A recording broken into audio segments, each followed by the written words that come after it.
Hey guys, welcome to Level 4 Preparedness. It was brought to my attention March 28th is actually Stop the Bleeding Day. So we're going to do a quick little video on some measures that we can actually use to stop the bleeding. Laid out on me on the table, we got all kinds of different bandages, gauze, wraps, tourniquets, pressure dressings, even some hemostats. And these are all different methods that we can utilize in order to stop bleeding.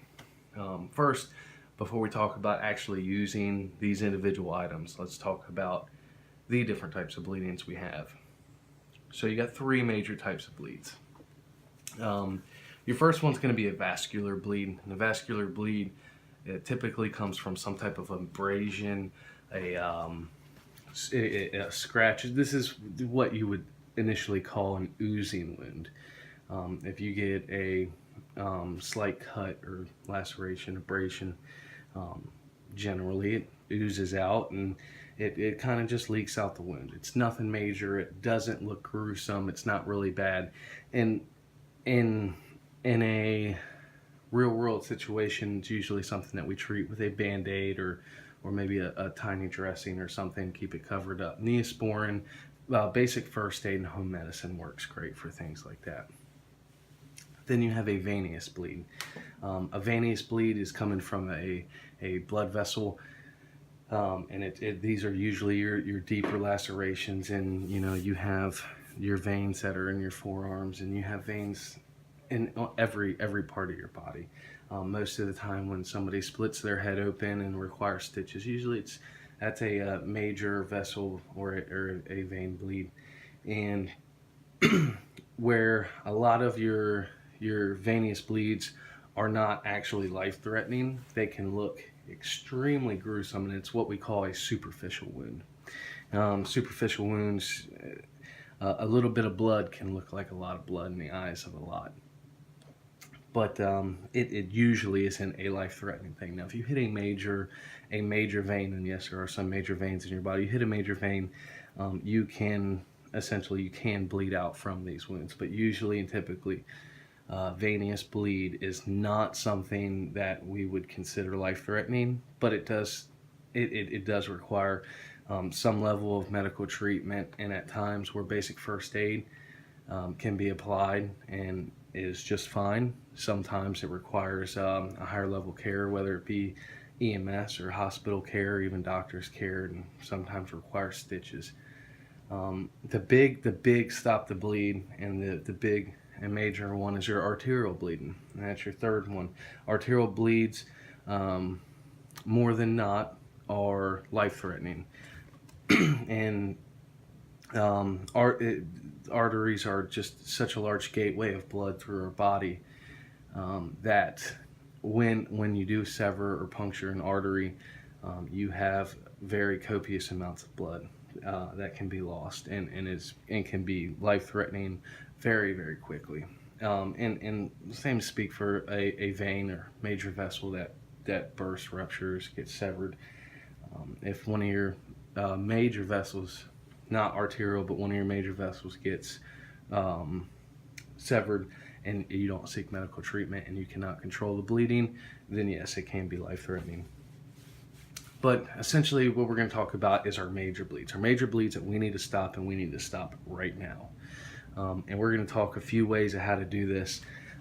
Most of my trauma-related and major bleed incidences and training that I've gathered throughout the years has been with I learned from the Marine Corps, and that was the foundation for my trauma related. And then going into the fire and rescue world, going into being an EMT and working in the medical field and seeing a lot of these things, and I can still apply some of the skills I've learned as a Marine, that still, even skills as being an EMT or healthcare provider, still does not benefit as much. So a few different things. We got compressed gauze, or your 4x4 gauze pads, and to initially stop the bleeding, you'll hear it, apply pressure, apply pressure. You do not have to have a piece of gauze to apply pressure.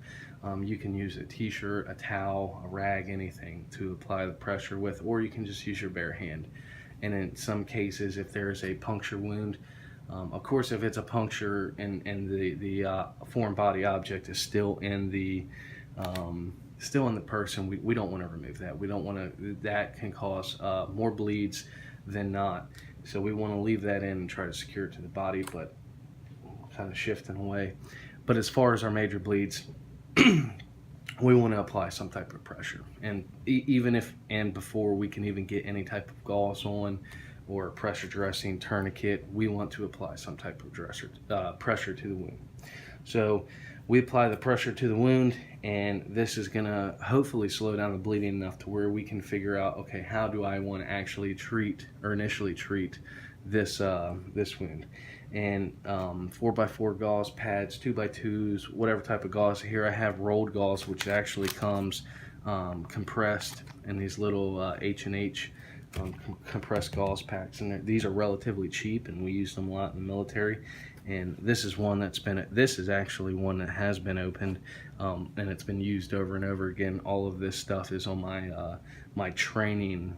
All these are my training devices that I use, and they're not stuff that I keep in my IFAK or my med bag, because I use them over and over again, especially the tourniquets and things like this. But anyway, rolled gauze, and it comes right out, and it's 4.5 inches wide, and it's 4.1 yards stretched.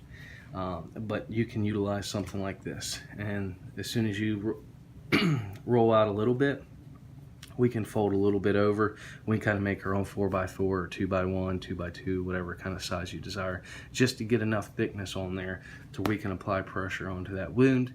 Once we apply the pressure, we can try to control the bleeding. And if it's a venous bleed or capillary bleed, which capillary is that first bleed, that slow bleed, we initially apply that pressure. A lot of times this can actually stop the bleeding to where the blood can do what it's supposed to do and coagulate. That's where it thickens up, it scabs up, and that's going to plug the holes, plug the essentially the vessels or arteries that are bleeding.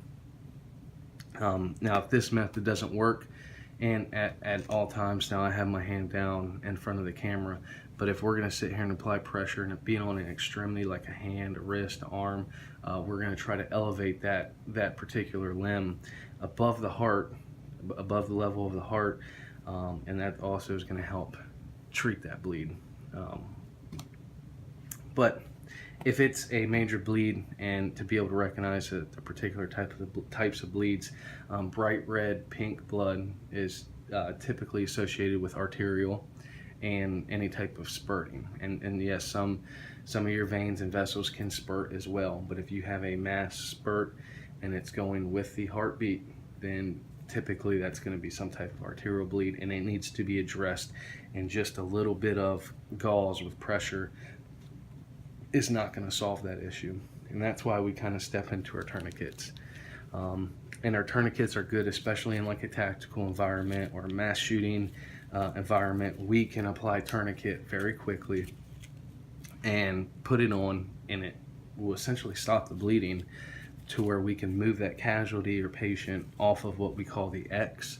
We can move them out of the area, out of the danger area, so to speak, to where we can then start using other things like our pressure bandages, H&H, and then our dressings, and then we can properly cover the wound, get them to a higher level medical care, whether it be EMS, hospital, whatever.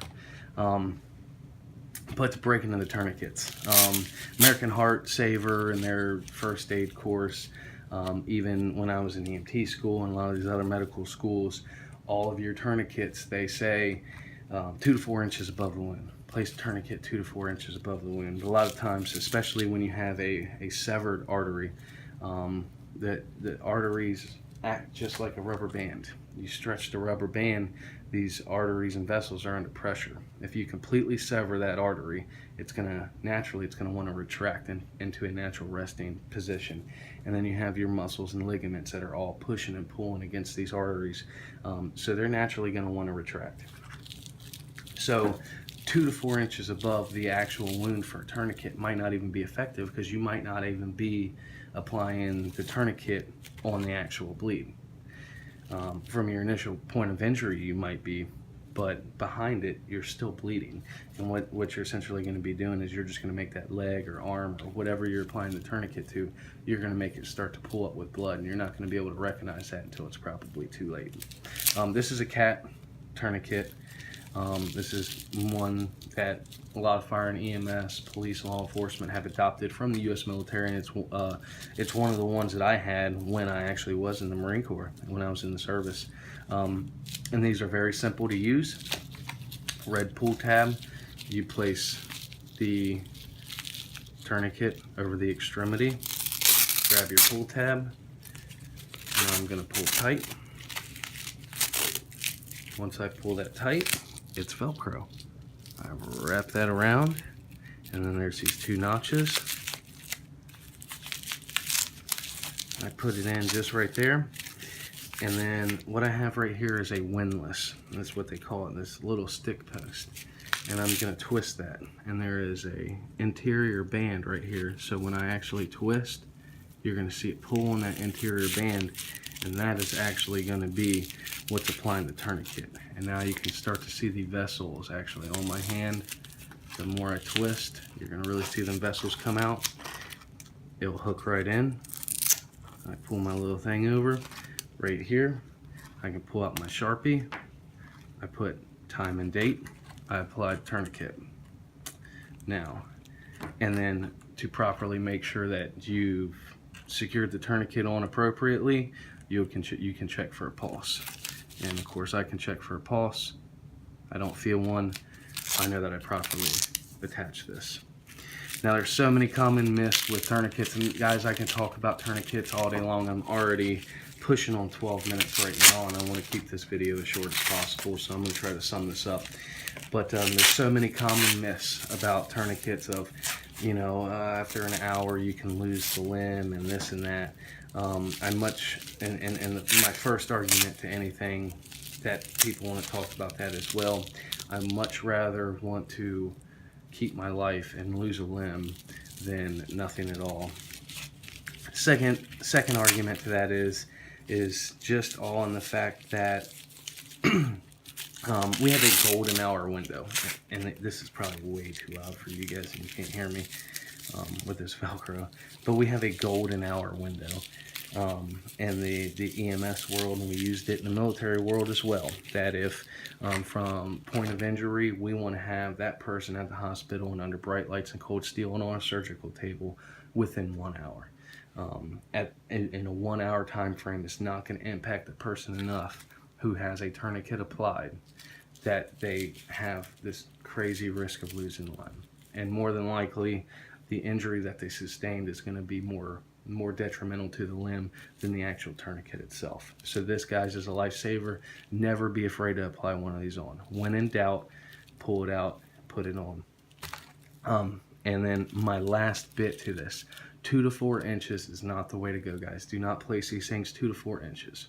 What we want to do is, if I have an arterial bleed here, I want to go all the way up into the pocket of my shoulder, all the way up to as far as I can go on that extremity. I don't want to put the tourniquet over the shoulder. Obviously, that would be silly, but I want to go all the way up, and I want to cut blood flow off to the entire arm. Now, if it was a low level wrist laceration right here, I can probably go up just below or just above the joint of the arm. I could probably get away with that. But just when in doubt, go all the way up. Same thing for the thigh, go all the way up. If you guys enjoyed this video, leave some likes, leave some comments. I can give more in-depth kind of medical and trauma care classes. We can go over using pressure dressings and rolled gauze and our hemostats like quick clot and combat gauze, and the pros and cons to all these guys. Again, if you like the video, make sure you hit subscribe. We're going to be having some good content coming out on the channel, guys. So hope to see you around.